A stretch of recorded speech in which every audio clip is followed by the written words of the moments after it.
Hello, friends. Today we're talking about Foucault, Discipline and Punish. I read this recently, and it's pretty mind-blowing stuff. I'm gonna try to cover as much of it as I can, sort of like what I got out of the book, but this is a extremely dense, extremely information-heavy book, and so I'm not gonna be able to get through all of it, most certainly not. But I'm just gonna go ahead and jump in, because I have a lot to talk about. So, basically, the book starts with the origin of punishment, not necessarily, but the sort of how punishment used to be a long, long time ago.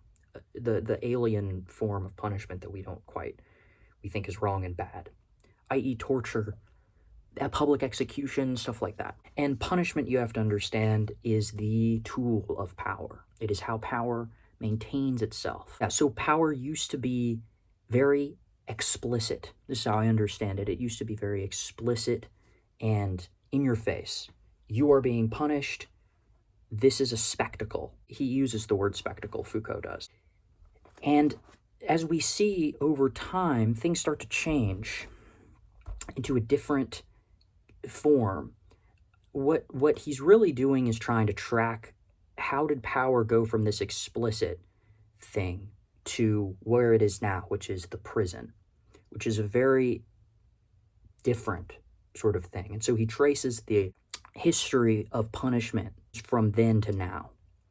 And, well, now, I mean, he was writing this, I think, in the 70s. That's when I would guess it would be. So in the 70s. So this is actually before the sort of mass incarceration that we would see in the 90s. So it was actually before that. So things have probably gotten a little bit more extreme than what Foucault was working with. But in any case, nowadays, power is more implicit. And where Foucault really starts to get into that is discipline.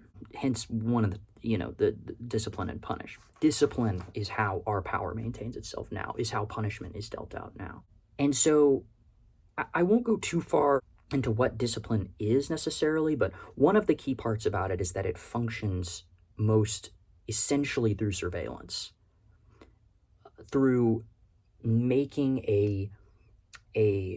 instead of the very particular spectacle of the explicit punishment from before, the sovereign, the leader, explicitly punishing the subject, it's now a apparatus, a massive inner working thing that's full of hierarchies and individuals, which each have certain features that are all categorized, which is done mostly through surveillance, also through, forms of writing things down, basically, which wasn't done as commonly before, but now everything is written down, right?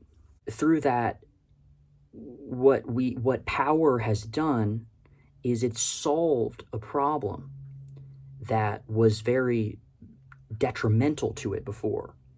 Because before, the very explicit in-your-face power, it caused a lot of resentment, and it caused a lot of chaos. It caused a lot of turmoil, basically. He goes into a lot of detail about it, but it became more useful to shift everything and turn punishment, instead of a show of power, a show of, look how much power I have, I am the leader of you, into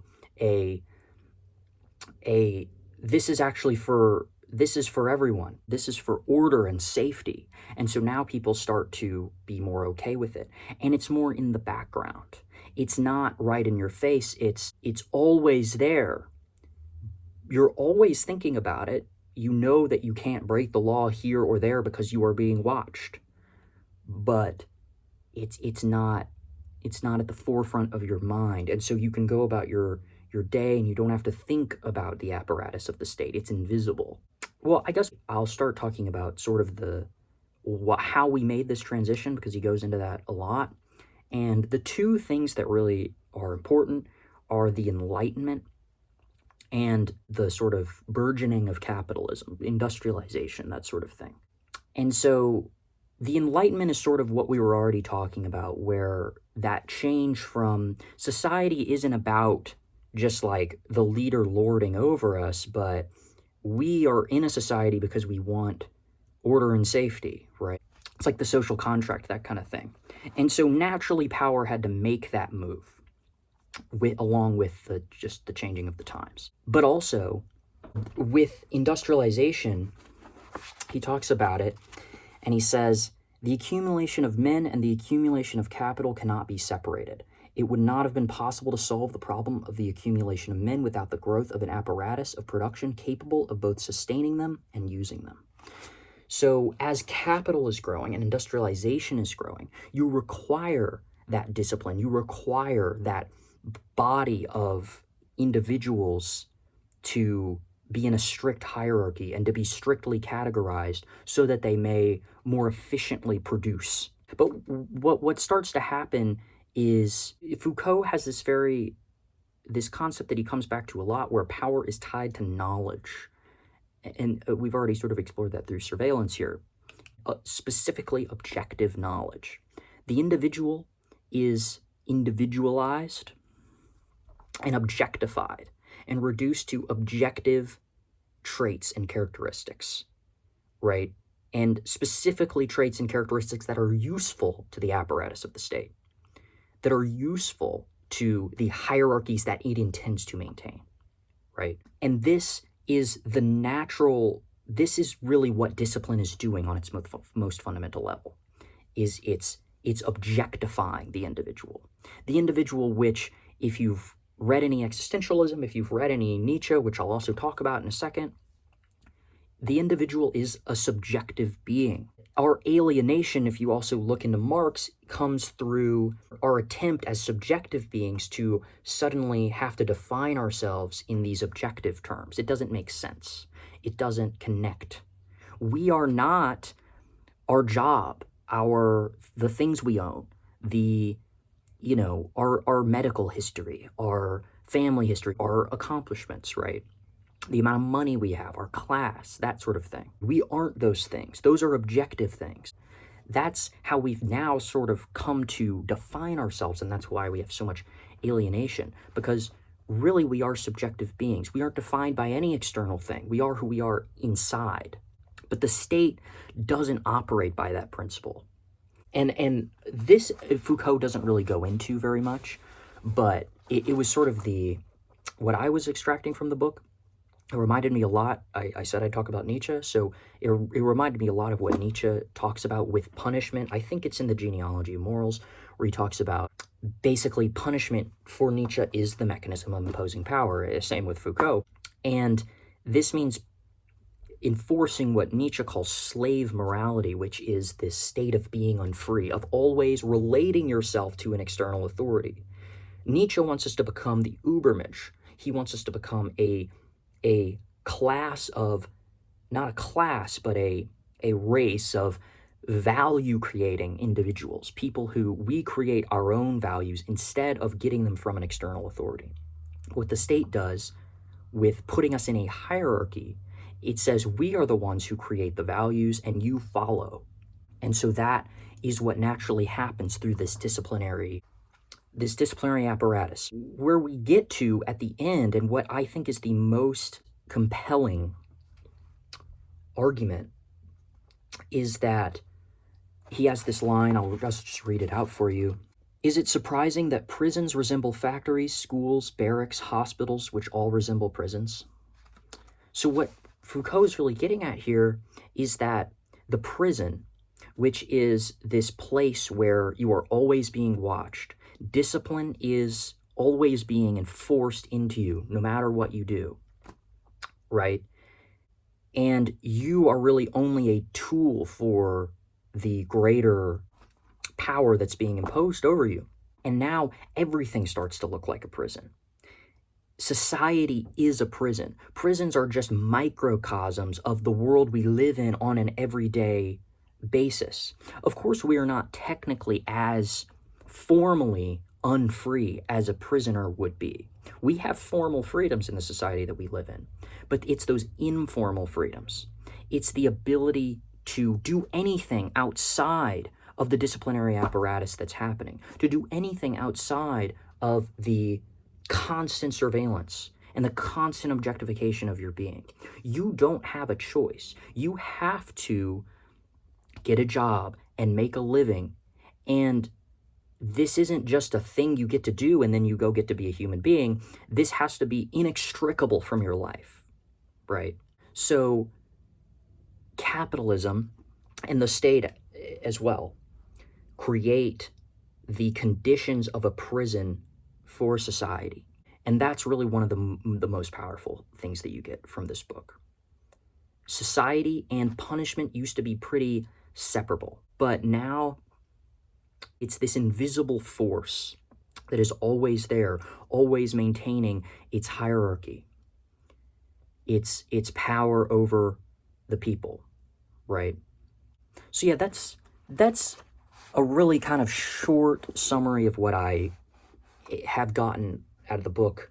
I certainly want to read some more Foucault. I've only read one book, so I can't say that I'm some sort of Foucault expert, and I can't say that all my interpretations of it are completely accurate. It's a very dense book, and it's hard to understand at times, but really highly suggested for anyone who is interested in this as a subject. Yeah, so, yeah, this video is short enough, so I think I'll play a song for you, and then we'll wrap it up. So, yeah. All right, so to lighten the mood, I'm going to play kind of a fun song that I wrote. It's got some political messages to it, of course. I mean, it's pretty on the nose, but I think it's enjoyable, and I guess it kind of relates to what we're talking about. I mean, it's sort of a little revolutionary tune. So yeah, hope you enjoy.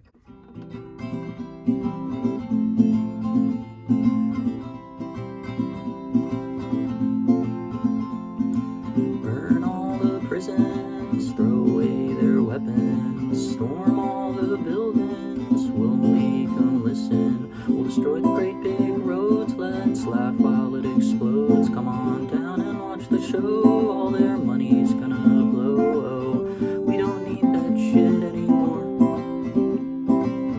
We don't need that shit anymore.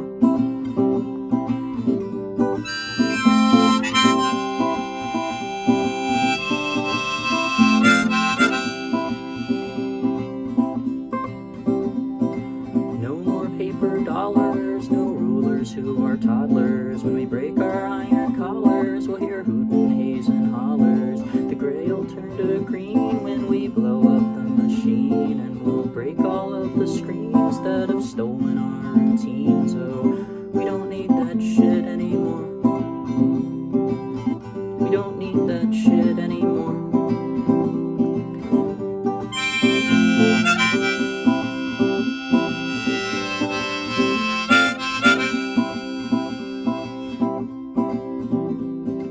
Tear down the borders, don't follow any orders, and fuck the supporters of these violent exploiters. The state we're cannon fodder like pigs to the slaughter. Why do we even bother? We need food, they call us robbers. Oh, we don't need that shit anymore. We don't need that shit anymore.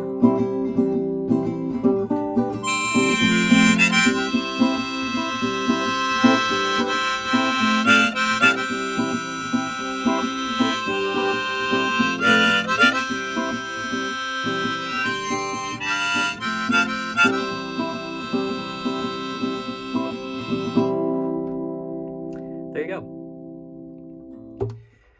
Well, hope you enjoyed it. See you in the next video.